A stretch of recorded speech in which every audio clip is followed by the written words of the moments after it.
Hey everyone, how's it going? So what am I working on now? Well, I got this 97 Lexus ES300, and the customer's complaint is it doesn't go anywhere.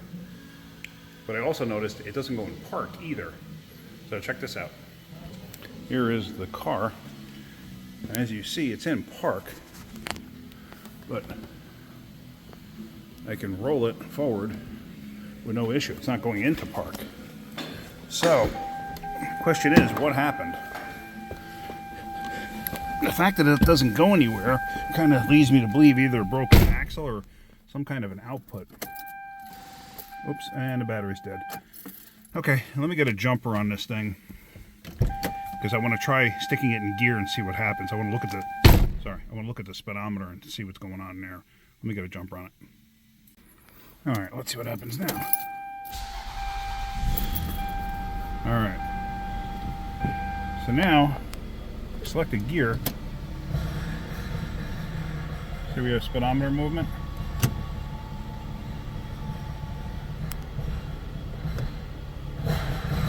Hear the noise? Now when I throw it in park, okay, it wasn't moving fast enough, but whoop, there you go. That was the park ball engaging.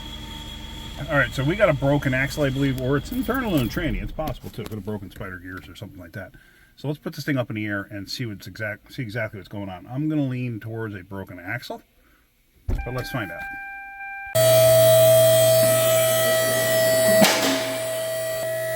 Hold up. Let's see what we got. Alright, we're up in the air.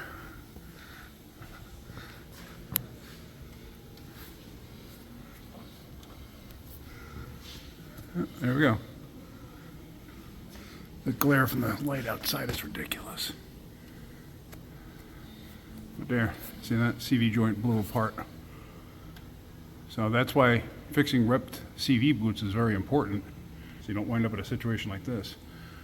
This style has a carrier bearing, if I'm not mistaken. Oh, this is a bolt-in. The Lexus, this is not a Camry. So it's a bolt-in style. It's Volkswagen design right there, or Volkswagen style, I should say, not Volkswagen design. Because Camrys will have a one-piece axle that goes all the way up in here, and then you'd have to take this bearing out. But this is a bolt-in axle. So, all right, let me get the wheel off, and let me guess. Yep, wheel locks. I hate wheel locks. Junk. Can't stand wheel locks. I can't tell you how many issues wheel locks have caused me over the years. You got wheel locks, get rid of them. They don't prevent anybody from stealing it. They just prevent people from working on it. This is what happens. Besides, who wants to steal these wheels anyway? All right, let me get the wheel off. Let's look at the brakes real quick. Okay, and here we go. Here's a good shot of this. And as you see, the whole inner joint broke apart. Balls came out. The cage broke. Morning, Pablo. How are you? And this is actually a bolt-in axle, like I said, which is kind of unusual, but I think it's because it's a Lexus. I don't recall these. I don't recall working on one of these before in terms of having to do an axle. I did do a timing belt on one. I did look at the brakes. I looked at the ball joints. Everything seems good there. No issues that I can see. Obviously, they hit something at some point in time. But yeah, so everything looks pretty good. We're going to call them up, tell them they need an axle. They thought they were going to need a transmission, so obviously this is much better than needing a transmission. All right, let's get one ordered and let's get this done. Okay, so we have the approval to do the axle, and the customer actually wants to do all four brakes. Told her that they're really not necessary as of yet. Probably got good 8,000 to 10,000 miles left. She says, well, I got it, just do the brakes. So I'm like, okay, I want to do all four brakes, so we're going to do that. So now what we're going to do is we're going to get this axle replaced. I'm going to take this cotter pin out, get this castellated retainer out of the way so we can get the nut off. Once we get the nut off, then we're going to unbolt the lower ball joint here. Once the lower ball joint is unbolted, we can move this whole assembly outward so we can get to the axle. So let me get that stuff out and let's go from there. With the cotter pin out, take the castellated retainer off, and the nut is exposed. So now, take the nut off. Okay. Put that down there, and the axle shaft itself moves, so that's a good thing. because sometimes they seize up in there and then you got to beat the snot out of this end to get it to go through. So now we're going to take the 2 bolts and the 1 nut, or actually it might be 2 nuts and 1 bolt out. Let's see, those should be 17s.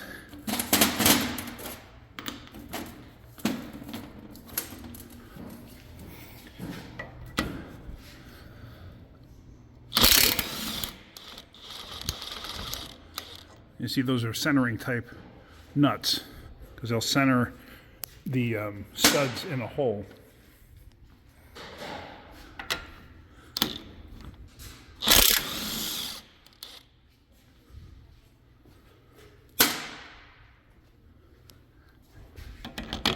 And I'm going to show you a trick.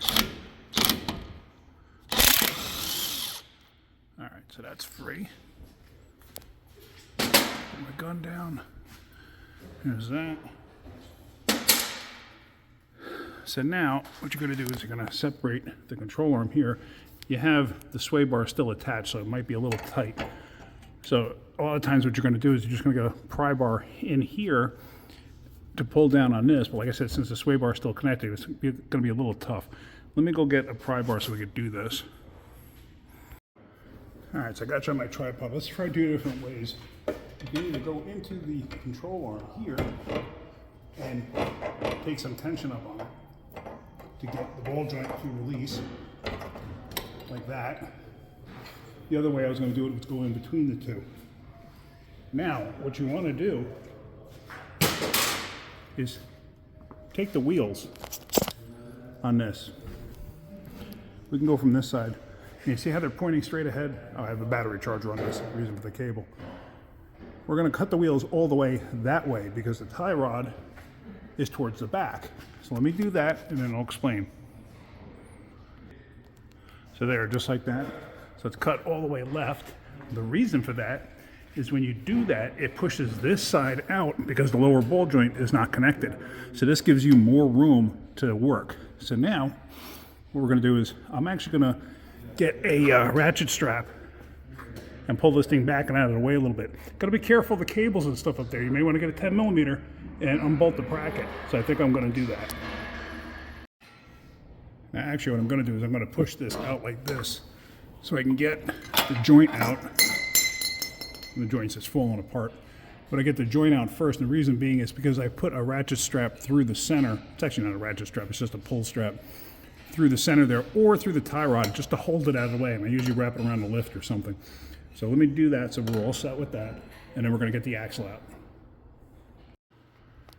All right, so you see there what I did here. Now normally you're going to be doing this, if you're doing this at home, you're going to be doing it on a floor jack or whatever. You're going to have a floor jack and a jack stand right here so you can wrap this around the jack stand. We're going to take that shield off. It's just 2 little 10s. Get that out, and then we can get those 6 bolts out that hold the axle in place. So let's do that. And we're going to have this thing out any second now. Okay, so these are 8 millimeter Allens. I'm assuming the new axle is probably not going to come with these bolts.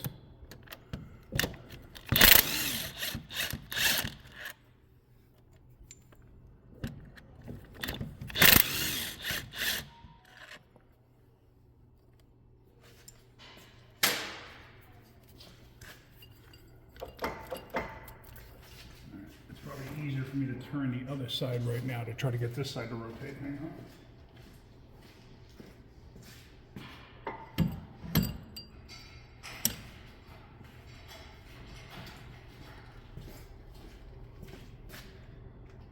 Okay, go a little bit more. I'm not gonna worry about it yet. Let's see, I might be able to get on it. That one's not happy.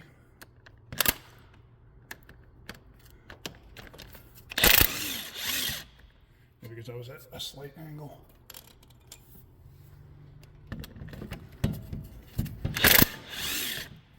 You see how some of these come right out and other ones are really tight?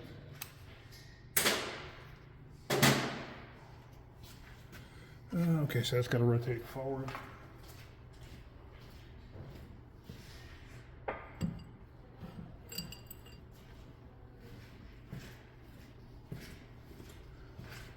All right.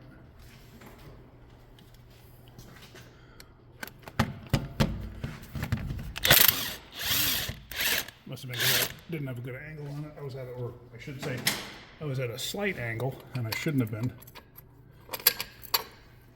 So now, this whole shooting match should come right out.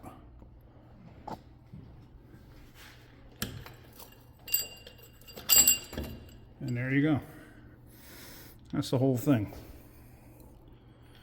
All right, so what we're gonna do is just place this here for right now while we wait for the other part to show up. Now, depending on how the new one comes, well, I can pretty much guarantee you we're gonna clean that out. You really don't wanna mix old grease and new grease. I don't know if the new axle, it's very possible the new axle actually has a protective cover on one end, so you don't have to worry about cleaning out the grease, but if it's a situation where greases are gonna mix, clean out the grease. Dissimilar greases will actually make it so the grease melts. So that's the reason you want to do that. Okay, so the new axle actually does come with bolts. So I did clean out, as you can see in there, I wiped it all out, got all the old grease out. So what we're going to do is, the reason for this strap here is just to hold the boot and everything together, because if this thing came apart, all the balls would come out. There's the cage inside with the balls that allow this thing to rotate up and down and everything else. It's also got a gasket. I don't have any type of a glue. This had some kind of a glue on it at one point. I'm basically going to use some gray silicone, put that in place. But I'm going to cut this strap off, and I'm just going to be careful because I don't want this thing to come apart. I'm going to cut the strap. I'm going to glue with some gray RTV. I'm going to glue this gasket in place, and then I got to pack this thing. Here's the grease packet they give you. All I'm going to do is, like, if you've ever done like an icing pack or done icing from a container, you just slice a little corner, so this way you have a spot for it to come out of, and then you stick it up inside the balls that are in there, and you just squish it in place. Just try to force it through as much as you possibly can. So let me do that, let me get that done. I'll set you up on my tripod when I do that part, but let me cut this, let me glue that in place.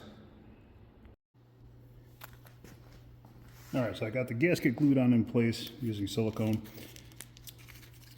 Usually what I would use is rubber cement that you could pick up at like Harbor Freight.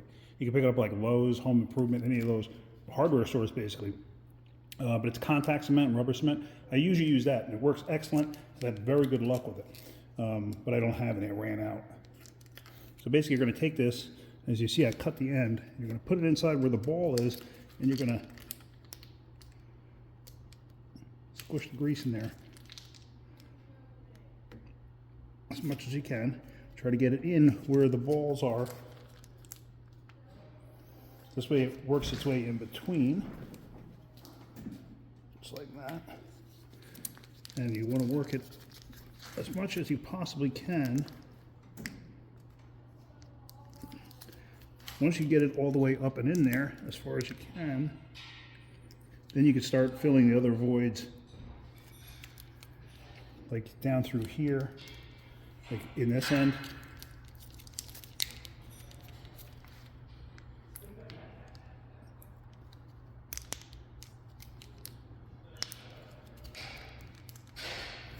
All right, so you get the idea. So now, basically I'm just going to pack this entire thing with this. And the other thing too is the whole assembly kind of slides itself outward. And this thing is outward as far as it'll go. Because this thing will telescope in and out. So.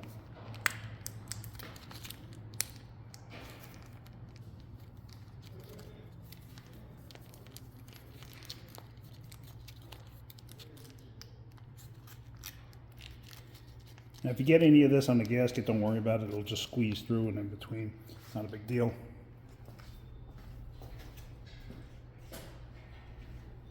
So that's good to go. Now, what I'm going to do, if I didn't mention it before, it does come with hardware. I'm going to catch 2 bolts in here. I will take them out later after I get this thing in place because I still have to put the these brackets in place.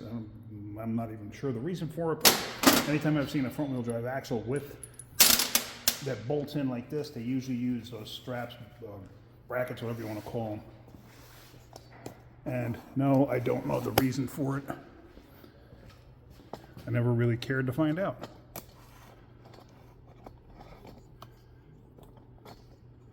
So let's get this where you can see what I'm going to do. And then obviously we've got to get the axle in place and line those bolts up.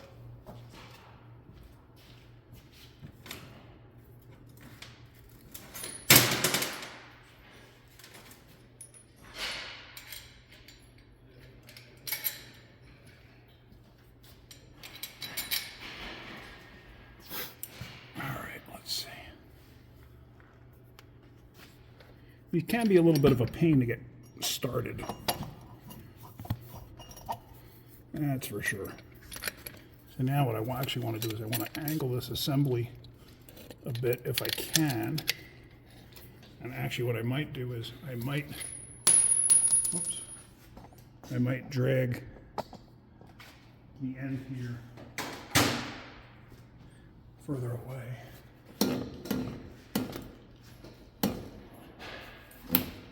Because now this gives me a cleaner shot to there. All right. Let me see if I can do this with you watching me.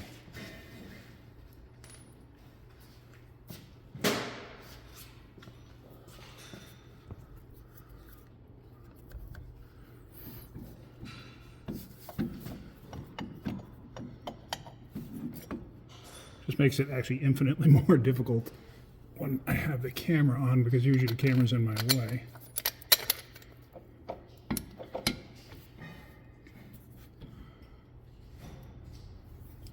So now you never want to jam these things in with a impact driver or gun or anything like that. All right, that caught. So now it's hanging out all by itself. So now what I'm going to do is I'm going to start putting the other bolts in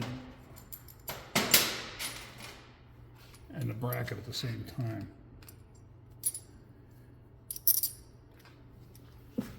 Usually I do two at a time like this. Go through. And sometimes you're going to have to rotate it to get things to catch.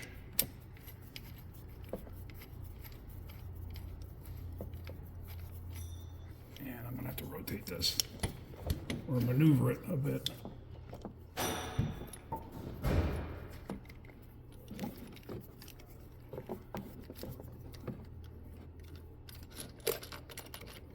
And it's not wanting to catch. All right. Doesn't like you watching for some reason.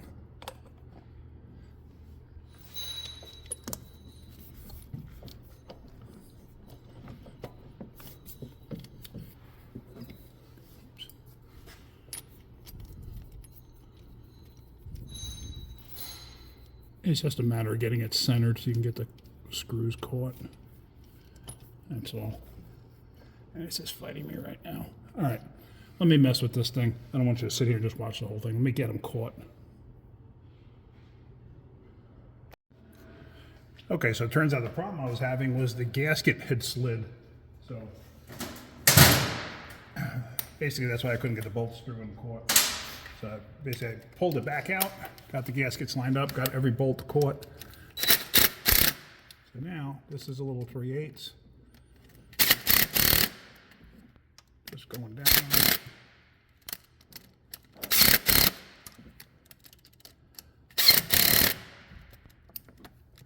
Like I said, never start a bolt using an impact. Create more harm than good.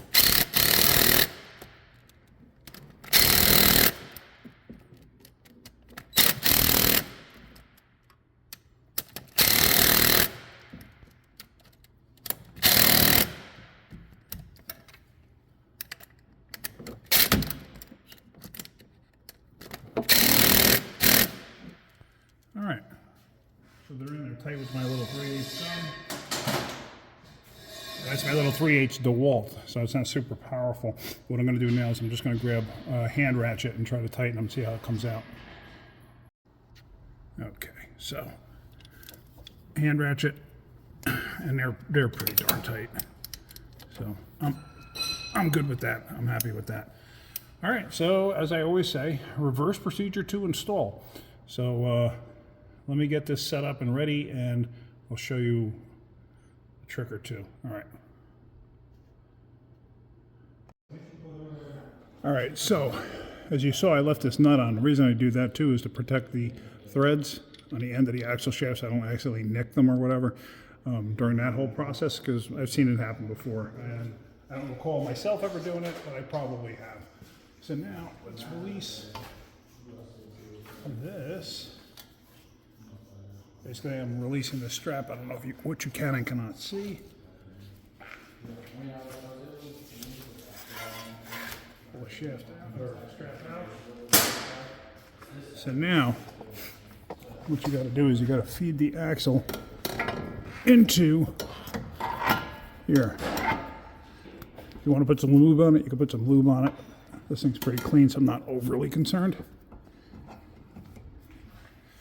So there again, that was the reason for having the wheels cut. And now the wheels are actually straight. Since I had dragged this back, it actually cut the wheels straight. So now I got to catch all of this stuff here. If there's any dirt on top, just wipe it off. Just make your life a little bit easier.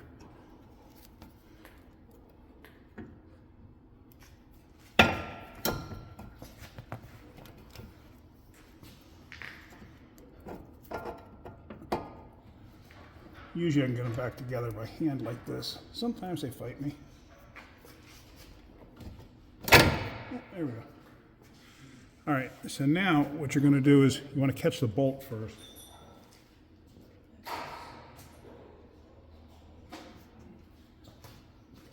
Although on this design with these shouldered nuts, you can actually catch these in place.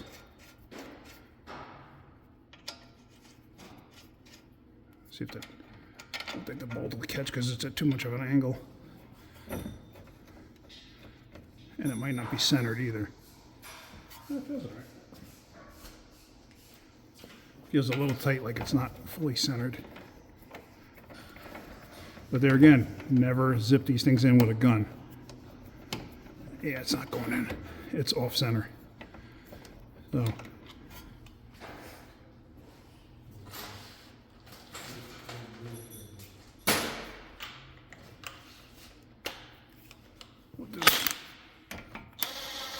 We'll get these into a happy spot.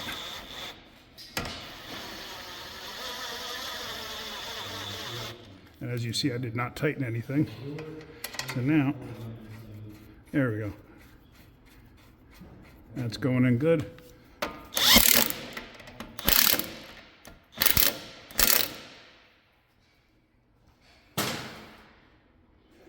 And let me just get a, I'm not going to bother checking torque, but what I am going to do is, yes, everything has a torque, but I'm not going to bother checking torque. Let me get a 17 millimeter for a 3/8 drive. Let me just check to see how tight those are. And I'm going to show you about tightening an axle nut. All right, I've gone over this before. I torqued this to 217.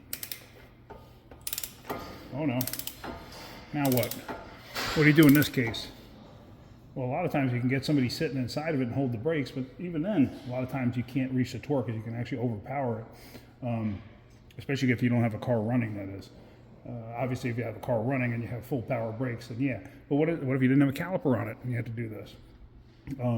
There's all sorts of different scenarios where you can't use the brakes. So, screwdriver through the vents,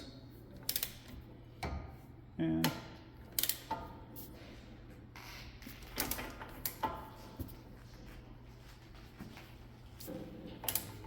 217 is tight. There we go. Always unwind your torque wrenches when you're done.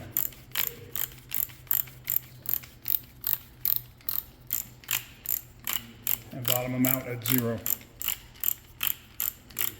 Well, not necessarily at 0, but below where it stops. That's where you want to stop.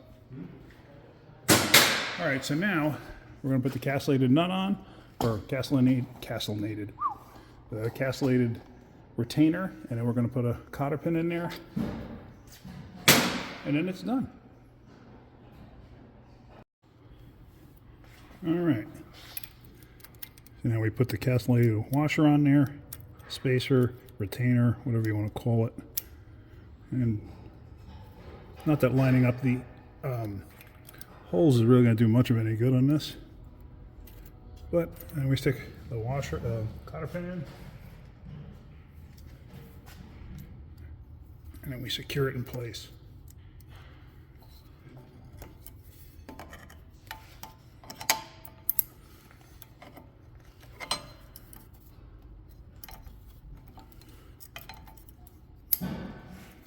Just like that. Alright. So there we go. Nice. Nothing's loose, nothing jiggling, so it won't make any chinging type noises. But yeah, so that's all set. Let me put that back on real quick. And then I gotta put that shield back on. So let me do those two, and then we're gonna wrap up this video. Okay, all in, all good. Alright. Gotta do the brakes on this thing, that'll probably be tomorrow. But yeah, so hopefully you got something out of this video. If you did, hit that like button. If you could, please subscribe. Alright guys, have a great day. Keep wrenching.